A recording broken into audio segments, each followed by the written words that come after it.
साथियों, आज हम लोग एक बार फिर से जंतर मंतर पर मौजूद हैं, सड़कों पर हैं और हर बार की तरह इस बार भी हम अपने हक और हुकूक के लिए सड़कों पर हैं। लेकिन अंतर इस बार थोड़ा सा ये है कि जिन लोगों को ये जिम्मेदारी थी कि वो हमारे साथ न्याय करेंगे, वो चाहे सरकार में बैठे हुए लोग हों, चाहे अलग अलग संस्थानों में बैठे हुए लोग हों, न्यायपालिका में बैठे हुए लोग हों, या जहां कहीं पर भी वो लोग बैठे हुए हैं, उनके ऊपर ये जिम्मेदारी थी कि वो हमारे साथ न्याय करते। लेकिन उन्होंने किया एकदम से उल्टा। उन्होंने ये कहते हुए एक गजट नोटिफिकेशन पर स्टे लगा दिया कि इसके दुरुपयोग की संभावनाएं हैं। एक ऐसा नोटिफिकेशन जो एग्जिस्टेंस में आया ही नहीं था, यूजीसी ने सिर्फ जारी किया था, कैंपसेस में अभी तक पहुंचा ही नहीं था। उस पर अभी तो आगे का कैंपस काम शुरू करते, वो कॉलेज तक पहुंचता है, उस पर कमेटियां बनती, उससे पहले ये कह दिया गया कि इसके दुरुपयोग की संभावनाएं हैं। ये अजम्पशन पर इस देश में पहली बार था कि सिर्फ संभावनाओं के आधार पर किसी गजट नोटिफिकेशन को, किसी रूल को रोक दिया गया। और ये हैरानी की बात यह है कि एक बार फिर से ये इस देश के दलित, पिछड़े, आदिवासियों के साथ में, महिलाओं के साथ में, दिव्यांगों के साथ में हुआ। क्योंकि हम लोग पहले से देखते आ रहे हैं कि हमारे हुक्मरानों का जो रवैया है वो हमारे प्रति कैसा है। हम ये बहुत अच्छे से जानते हैं कि हमें लेकर के उनके मन में बहुत सारे पूर्वाग्रह हैं, पहले से उनके मन में बहुत सारी चीजें बैठी हुई हैं। लेकिन उसके बावजूद भी हमें उम्मीद करते थे कि वो हमारे साथ न्याय करेंगे।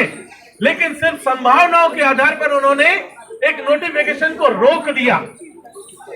अगर ये नोटिफिकेशन की संभावनाओं की बात करें तो इस देश में बहुत सारे कानून हैं, इस देश की अलग अलग एजेंसीज हैं, पुलिस डिपार्टमेंट है और आईबी, सीबीआई से लेकर के ईडी से लेकर सब है।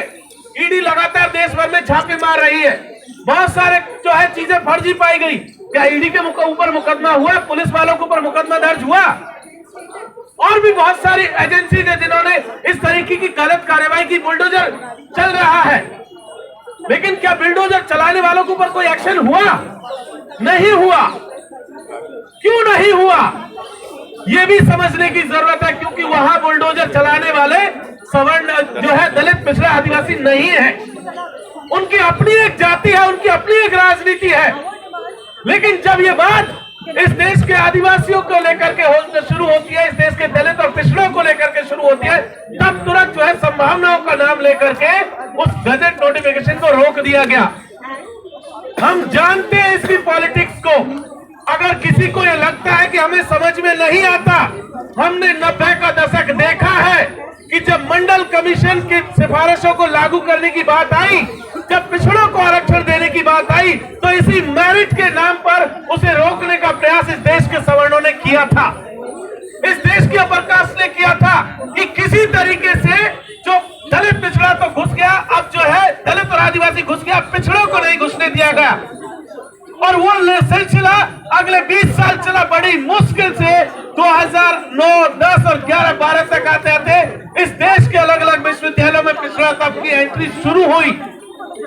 एक बार फिर से वही काम किया गया कि पहली बार किसी रूल और रेगुलेशन में एसटी, एससी, ओबीसी के साथ साथ ये रिकॉग्नाइज किया गया कि हाँ, इस देश के पिछड़े तबके के साथ भी अन्याय होता है, जाति के नाम पर भेदभाव होता है।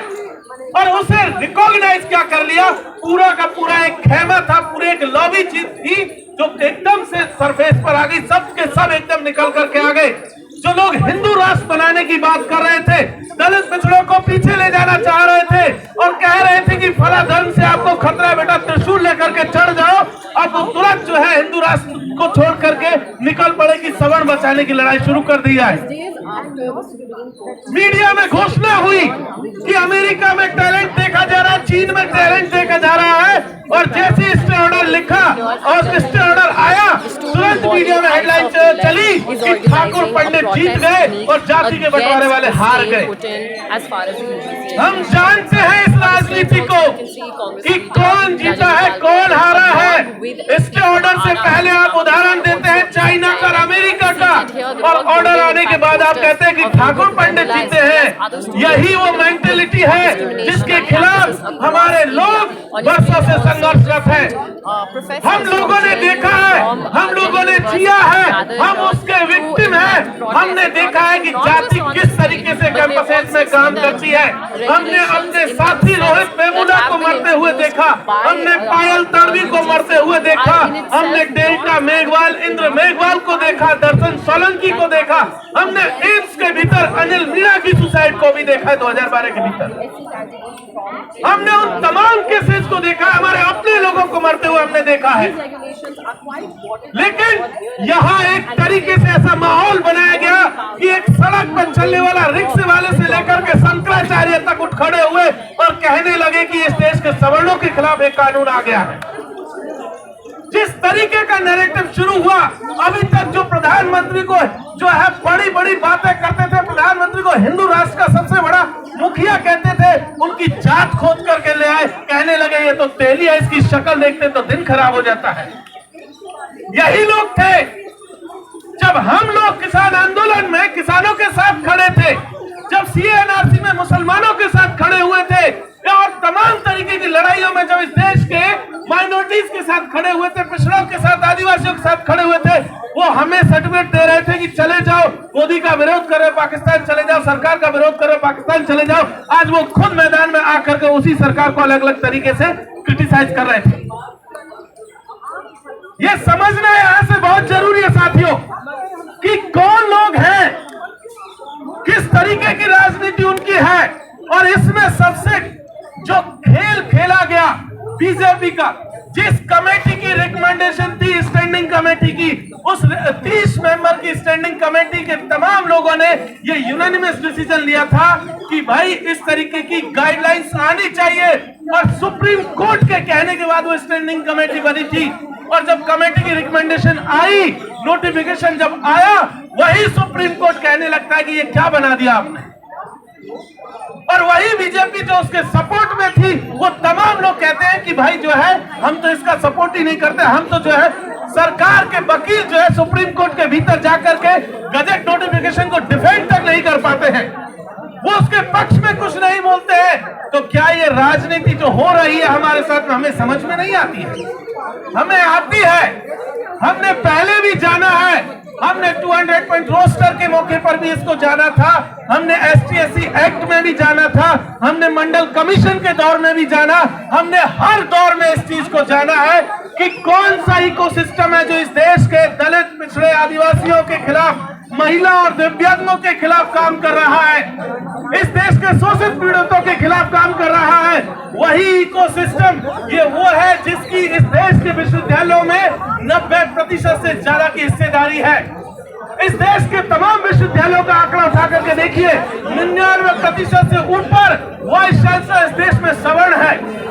97% से ज्यादा जो आपके प्रोफेसर हैं वो आपके सवर्ण ग्रुप से आते हैं। तो हमें ये मालूम है कि कौन लोग हैं, किनका इकोसिस्टम है और किस तरीके से हमारे साथ में जो है बिहेव कर रहा है। लेकिन साथियों, इसके बावजूद भी हमें ये बात समझनी होगी कि जो लोग लगातार हमारे खिलाफ